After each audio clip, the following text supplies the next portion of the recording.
You don't want facts, you don't want to hear another. What's happening, guys? It's Alex here with my cameraman Josh, who's not behind the camera today. We're going to be having a bit of a debrief on the fight that I've just had a couple of weeks ago. Josh wasn't actually there for the fight. You had a wedding to shoot, didn't you? Working, yeah. I'm sure he's got loads of questions for me. Well, the first one is, well, I've said to you like about, what, 20 times, well done. Yeah. I bet you're buzzing. It's a long day. Yeah. Before, what time were you fighting? Well, I went on till about 11 o'clock, half 10, Oh, really? 11 I thought you were o'clock about at night. half 9, 10. No, it was late. So the show, I think it was that time anyway. The show started at about 7, half 7. And I was second to last on, so there was 9 fights, I was 8th. But they had a bit of an interval in between. After 4, there was an interval. And yeah, so it was a big wait. What, and what time would you wake up on a day like that?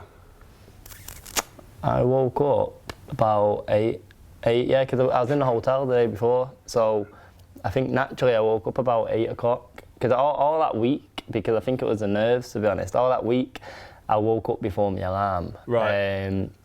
So yeah, I was waking up about 7, 8 every day that week.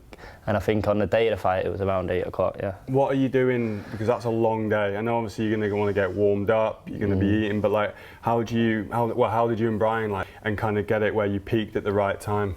Yeah, so if I go from the start, so obviously we woke up in the hotel, we went and got breakfast, so I checked out at the hotel. We had to be at the venue for 2 o'clock because we had to see the doctor. Right. So we had to see the doctor. Everything, there was a bit of a wait there because all the boxes were at the same time. And then once I seen the doctor, it was a waiting game. Right. It was that then until I was at the venue then until I fought. It's a long time though to be at the venue and. Yeah, it is. It's a long time, but it's at the same time you're in good company. You know what I mean? Like obviously I was with Brian, all the other boxers. Yeah, so it was good company. It was more just sort of chilling out, really, relaxing. What about with distractions? Like, do you have to kind of like turn your phone off, give everyone a bit of a heads up of like yo, I'm fine. Well, obviously everyone knew, but you obviously, you know, those people want to be sending good wishes. I'm guessing, did you have to kind of all switch all that off? Yeah. So I thought the last thing I wanted was to sit there on my phone replying to loads of messages. I would have had the time for it, but it would have just drained me, wouldn't it? Obviously, like you said, I had a lot, so yeah, it was more, I didn't switch my phone off just in case anybody needed to ring me or any problems on the day, so I kept my phone on, I just turned my notifications off, which worked quite well for me actually. So my phone wasn't pinging, you know, every minute or so. I just spent as little time on my phone as possible, really, and it worked. Time flew by actually. Well, because obviously you and Brian, you were going to work through a game plan per se throughout the camp, and was there anything that kind of threw you off at all on the night or during the fight? No, not actually with the fight or with the performance or with the day. There was nothing really. Everything went exactly how I wanted it to go.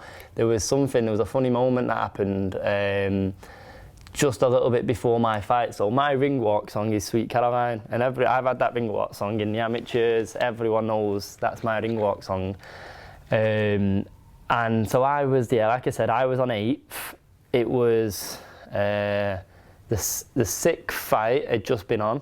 So next was the 7th, and then it was me. So I was in the back warming up on the pads with Brian, and next minute, I hear Sweet Caroline, come on, right? And the changing rooms were upstairs, and when you go out, there was a balcony which overlooks everything. And I stop it in the pads, and I said to Brian, I said, can you hear that? And he looks at me, and I said, am I supposed to be out? And I was dead confused, so I went out to the balcony, I looked down, everyone's there with their flashlights, videoing, screaming, thinking I'm coming out. And I'm like, no, and they used it as a filler song. Oh, I thought you were going to say someone else, another fight. No, used and that's what I thought. I thought, no way has someone nicked me song the fight before me as well.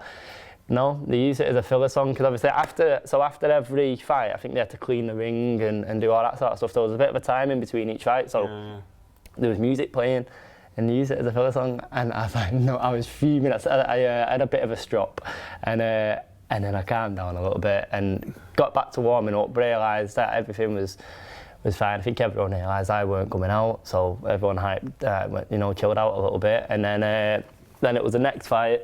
The next minute, got banged back on again, and then I walked out, and the place went mad again. So. But it threw you off for a split second. Yeah, but yeah, and it didn't affect me or nothing like that. I think I just see my ass a little bit, but yeah, it was funny looking back on it now. Yeah. Well, yeah, because so how many rounds was in total? Because I've watched the fight twice now, but is it five? Four rounds. Yeah. And how long were the rounds? 3 minutes. 3 minutes. Yeah. 3 minutes. Yeah, kind of just go from the get-go, from the moment the bell. I noticed that you pretty much charged in straight away. You were trying to take onus of the centre of the ring, throwing the jab straight away. But like, yeah, just tell me from the start and how it evolved through. Yeah, so it was weird at the start because obviously this is the first fight where I had no top on, which doesn't sound like a big deal. No top on, no head guard on. In the amateurs, I had one amateur fight as a senior, so without the head guard on. So prior to this, I had only fought once without an head guard. Obviously, this was the second time without an head guard. But in that amateur, I had a vest on. And I remember I was speaking to Anthony Crowell actually before it, and he was saying, I was asking him for a bit of advice and whatnot. And he was saying, when you start, it sounds weird, but you'll feel like naked. Like you'll feel dead exposed and a little bit weird, but you'll get used to it and it'll be okay. And I do remember just before the bell was going, and I was waiting. I felt open. Like I just felt just like purely what, from the top up? Yeah, just like because I had my shorts, I had my boots, and then nothing. And obviously I could get it in my head, I could get it in my body. It's all there to be hit. And it felt a little bit weird, but then yeah, like you say, so the bell went. I came out, boom, on the jab, like me and Brian had worked. And then I remember it, and I was buzzing out. I landed it so soon because it got me into a rhythm early, but I landed a very clean shot pretty much straight away. So I think I've watched it back. I threw about four jabs, something like that, and then boom, an overhand right, and it caught him and it moved him. Like it moved him back a little bit. And then when I landed that, it felt good. I went back on the jabs, and then I think he went to the ropes, put his hands up, threw a little combination, worked the body, landed to the body straight away. So the confidence just the hooks away. I noticed, because when I've seen you, like obviously when we've been filming or when I've seen photos, I've noticed that you kind of like when you like do your hooks, there's like a certain drive that you like to do. Yeah. And I remember seeing a few of those quite early on. So it's almost like not only are you trying to make a statement, but yeah, because you were throwing really nice combos early on, and I was almost getting a little bit frustrated for the guy, thinking I almost saw like I suppose it's because something happens similar with myself, is that there's a little bit of kind of like just sort of locking up and almost saying, all right, okay, and I'll wait. Yeah. But then you were like, nah, fuck this, and you just kept working and working. Yeah, and he was clever because he did keep that high guard, so a lot of the punches was blocked, and that's why then I had to go down to the body to then drop the hands to open up upstairs, and then I had to constantly keep finding ways. But then he was quite tight to the body then because he was cocking on. I was using the body a lot. Then he'd be tight there, and then when we'd come in close, then he'd be tight. Then he'd spoil it, and he'd sort of hold on. It's all just clever work from him, really. Yeah. But I feel like everything sort of went to plan in terms of the game plan and the punches that I wanted to throw. The work rate was good. As I've watched it back, I didn't feel like this when I was in there, but as I've watched it back, I got stronger as I went on. And like I say, I didn't think that when I was there, but I was happy with that. Yeah. Combinations were good. I took a few punches, which I was happy about. Because you've got to get used to getting it. First time in 8-ounce gloves. First time, you want to kind of you want to not just sort of walk through it. You want to kind of feel like, because that was one of the things I was going to ask you. Was there anything, you can do all the sparring in the world, but like, was there anything in the fight that just did it feel like a spar that a lot of people were watching, or was there like a new element to it? Yeah, no, complete new element actually. Yeah, I've not thought that actually, but now you've said that, yeah, complete new element. It was completely different to a spar. I can't put my finger on what, but maybe the fear, or is it the presence of people, or might be, yeah. Don't forget, I sold 250 tickets. That's a lot of people. You could fucking hear him, mate. The thing is like, and Gracie, you could hear like kind of like, but the lads that came down, that was really, really like sweet and cool to see, which is very, very, very common anyway in Manchester, that everyone rallies behind each other. But like, I mean, even if there was a mic in the ring, you wouldn't hear anything because you can just hear your guys going like, you know, Alex Murphy. The support was mint. I couldn't not the support, but it's like all the chanting and everything like that. I had that in my last amateur fight. So a lot of people came down to that last amateur fight that I had, and that's when the chant started. And so I kind of knew about it, and I expected it in the pros. A few of my mates beforehand had told me, "Oh, we've got the chants ready. Don't worry, we've got the chants ready." So I knew straight away, and it was funny actually because on like the fifth or sixth fight, I was just like on the balcony just before I was about to go warming up, and there was a fight going on. And next minute I hear people chanting, and I think they're chanting for the guy in the ring, and then I listen closely, and the chanting is only one Alex Murphy, and I'm thinking, hang on, I'm not even out yet. So this is about 3 or 4 fights before me. Before I even got warmed up, they're chanting my name. And the feeling, I can't explain the feeling, to be honest. It's like, don't know, you're just on top of the world. These people are here for you, and it must have I been. love it. It must have been. So, what's the guy's name? So, what was your opponent's name? Sorry, Ricky Leach. Ricky. Yeah, Ricky. I mean, however, like mentally or physically strong you are, that must kick you in the bollocks hearing the opposition's guys kind of going, "Hey, Alex Murphy." So I've been told off a couple of my mates who spoke to him after it, and I think he said to someone that he knew he had been beat before he even got in the ring. The crowd put him off a lot, he said. Oh, did he admit that to you? Or no, he weren't to me. Apparently one of my mates had told me after this. Right. So I'm not surprised. Yeah, and because it's starting, isn't it? And mate, you must feel, it's already a lonesome job. Yeah. Like you do all the training with people, but when you're in there and the bell goes, it's the loneliest place in the world, I can only imagine. Yeah. But then to have, you know, that like echoing around, and they were consistent. It wasn't just like, you know, at some fights you go to, like when I go to the MMA fights, it's like maybe 30 seconds and they're like, fuck it, we'll just take a moment, and then like round two, and then your guys were just like on repeat. They were good. And it's been, I can't thank them enough. All the support is, I love it, because it's what fries me. Like I had an interview after the fight, and the guy did say like, a lot of people, when they have that many people there, they sort of crumble, but it looks like you thrive from it, and I think I do. When I hear them chanting, it bursts me on, and I think it helps. I suppose you've got to mentally prepare yourself though when you're fighting away that you might, it's going to be harder for that amount to... Of course, because I mean, don't forget, if I get a fight in like London or, you know, even abroad, Spain or, you know, somewhere like that, I'm not going to have all 250 people coming for, well, it'd be nice, but I don't think so. One day. Maybe one day, so of course I've got to get used to not having that as well as having it, but yeah, for now it's a good feeling. I bet. Was there any because I know it's obviously when every time that you know, between the rounds, you and Brian straight onto it, and you can't obviously hear a word you're saying. Do you remember anything that stood out that he said?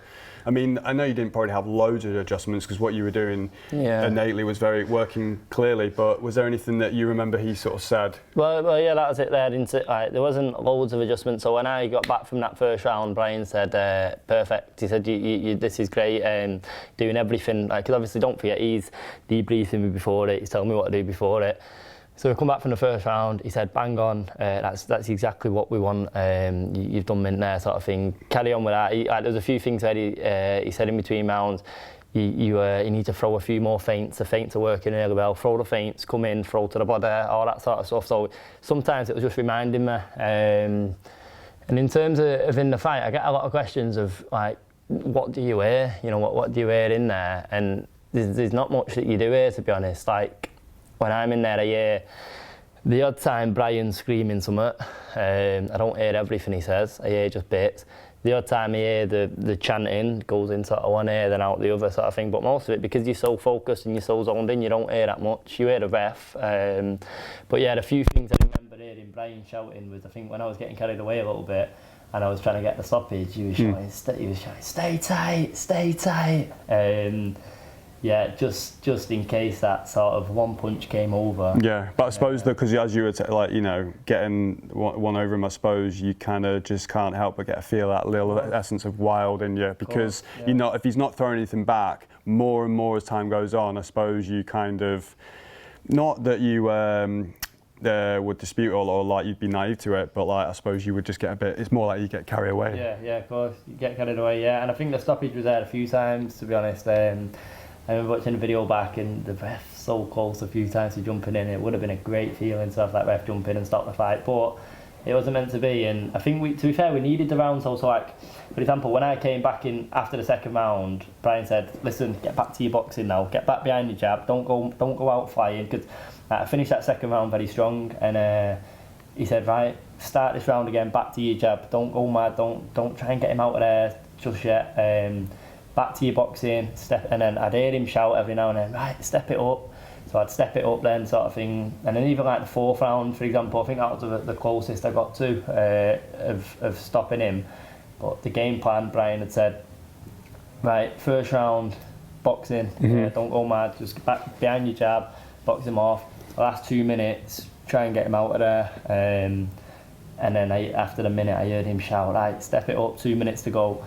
And I stepped it up, and that's when I remember watching back, and it was so close. But then it'd just be like either he'd just throw the single shot, or he'd grab on, or I know it was a couple of grab-ons, like, and like they're almost like, you know, right, buying some time. Yeah, and he's clever, isn't he? That's exactly what he's doing. He don't want to get stopped. And like you said, I suppose maybe it was more beneficial. It would have felt better maybe if you got finished, but it was more beneficial to get more miles done and that's it, in that realm. Because you don't forget that was my first fight, so I need all the experience I can get. Like, don't get me wrong, a stoppage late in the fourth round would have been perfect. I couldn't get it, but it would have been perfect. But for example, if I went into the first round and knocked him out in the first 10 seconds, I've not learnt much there. I've learnt that I can knock someone out, but or similar, if I went first round or second round, for example, I went full out and tried my best to get him out there and wasted all my energy, and I couldn't get him out of there. Yeah. And then I end up looking sloppy in the third and fourth round. That's done me no good either. So, yeah, we had to keep mixing it up from the boxing and from the stepping it up and trying to really get him out of there. But I think it all went well though. No, mate. It worked perfect, to be fair. It was a shame I couldn't go in person. Hopefully the next one. I was filming a load of drunk people do speeches. But what's next? Finish on like what's kind of next? Are you wanting to get another fight in this year? Do you think kind of just go back to sort of like training and teaching? Yeah. So I don't know if I can like say anything yet, but there will be something. I think pretty sure October. The end of October. I won't say a date just in case, but yeah, just be ready for the end of October, because I think I'll be pretty sure I'll be back out then. Right. Okay. Yeah. I think it'll be Manchester again, Bowlers again. So. It's a wicked venue as well with Bowlers. I've done a few events there, like as in covered, and it's I like the structure. It's a good size. Yeah. The reverb of the crowd sounds good because it's got that kind of sort of industrial kind of structure sort of vibe, and obviously everything bounces around. But I'm guessing you'll just announce as of when the fact. Yeah, of course. So I think I'm in the middle of getting a poster done now. So once I get that poster done, then I'll release it, and then I'll get all the tickets and get the tickets out. But if I can get the same support as last time, it'd be great. And I think I will, to be honest, because it's a good night for everyone, isn't it? Yeah. I performed well, so I should keep the following maybe. Sweet, man. Okay, well I know we're going to be doing a training session now for an hour, so cool. Perfect, thanks. See you later.